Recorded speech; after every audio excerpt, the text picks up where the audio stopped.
my channel Easy Way to Learn English. I am going to teach you English in a very easy and simple manner.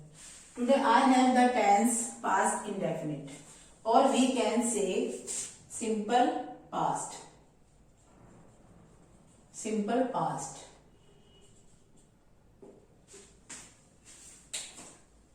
पहले मैं आपको बता दूं, इस tense में only एक ही टेंस में एक ही हमारे पास टेंस है ये इस तरह का, जिसमें हम वर्ब की सेकंड फॉर्म यूज करते हैं और कहीं भी हम वर्ब की सेकंड फॉर्म नहीं यूज करते हैं.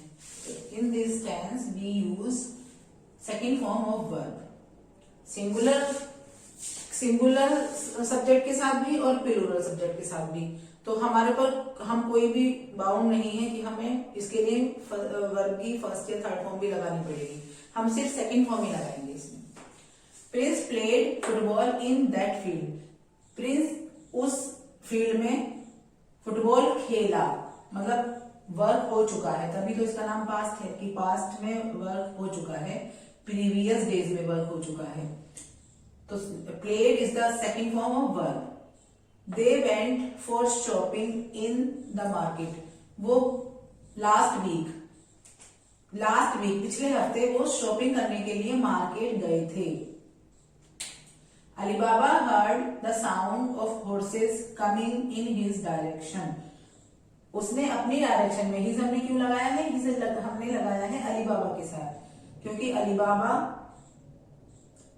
के साथ हम जो उसका रिफ्लेक्सिव प्रोनाउन लगाएंगे वो हिज होगा.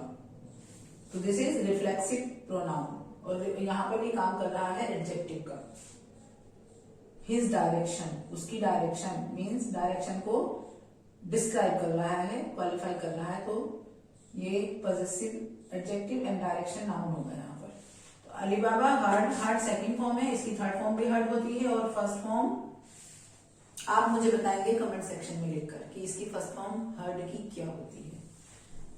The sound of horses coming in his direction. He hid behind a tree. This is second form of hide. To understand the matter, वो एक पेड़ के पीछे छिप गया. हिड छिप गया, जानने के लिए, मैटर को समझने के लिए. वो मैटर को समझने के लिए, बात को, मामले को जानने के लिए पेड़ के पीछे छिप गया. तो मैंने आपको बताया इसका स्ट्रक्चर क्या होगा. वर्ब की second form, subject plus verb की second form and then object, और after that whatever you want to use you can use object. Okay, अब मैं इसका निगेटिव की बात करती हूँ. Prince played football in that field. Negative के लिए हमेशा हम लगाएंगे इसमें did not. Always we use did not, whether it is singular subject or plural subject.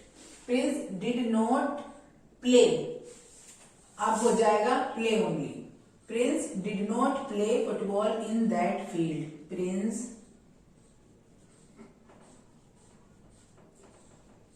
did not play. ed means हट जाएगा, ed यहां से हट जाएगा.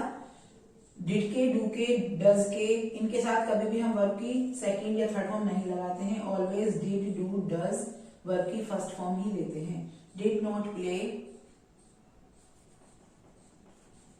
Football in the field. They went for shopping in the market. They did not, went की first form go. Yes, you are right. They did not go for shopping in the market last week. Alibaba did not hear. Did not hear, not heard. The first form of heard is hear. Alibaba did not hear the sound of horses coming in his direction. He hid. तो यहां आ जाएगा he did not hide. He did not hide. He did not hide अब हम यहाँ पर इसके लिए use करेंगे he did not hide himself. He did not hide himself behind. वैसे भी सही है. Okay. He did not hide behind a tree to understand the matter. I think it is clear to you.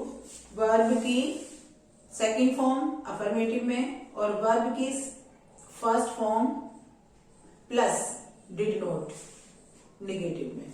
Now come to the interrogative. Interrogative में same procedure है कि हम जो ये हेल्पिंग वर्ब है डिड, हेल्पिंग वर्ब क्यों है? क्योंकि अब ये मेन वर्ब को हेल्प कर रहा है और मेन वर्ब है प्ले, इसको हेल्प कर रहा है, तो डिड हो गया यहाँ पर हेल्पिंग वर्ब. डिड को हम लगा देंगे सब्जेक्ट से पहले. डिड मैं आपको लिखकर बता दूं. Let me take the duster.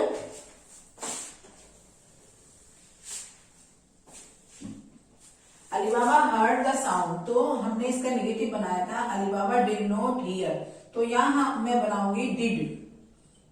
Alibaba hear, did Ali Baba hear the sound of horses. The sound और सेम सेंटेंस आगे लिखा जाएगा. Did Ali Baba hear the sound of horses. और एक सेंटेंस था prince played. Did prince play in that field. Did prince play the football in that field. तो it was the use of past indefinite. I think अब आपके पास कोई भी doubt नहीं है. और भी अगर आपके पास कोई डाउट रहता है तो आप मुझे कमेंट सेक्शन में पूछ सकते हैं. और if you learn something from my video, please like and share and subscribe too. Now one proverb I want to share with you because I like proverb. The proverb is a bad penny always returns to his owner. To his master or owner, same thing. A bad penny always returns to his owner. एक खोटा सिक्का हमेशा अपने मालिक के पास वापस आ जाता है. It was the literary meaning of it, but इसका मीनिंग जो हम प्रोवर्ब में हम यूज करते हैं और कह सकते हैं, तो दैट इज लौट के बुद्धू घर को आए. लौट के बुद्धू, जब किसी का काम नहीं बना बाहर जाके और वो वापस खाली हाथ ऐसे ही आ गया, तो उसको कहते हैं लौट के बुद्धू घर को आए.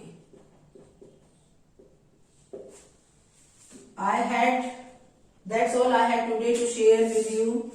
Please share and like my video. और अपना ध्यान रखें. Time is bad. Don't go outside. Bye.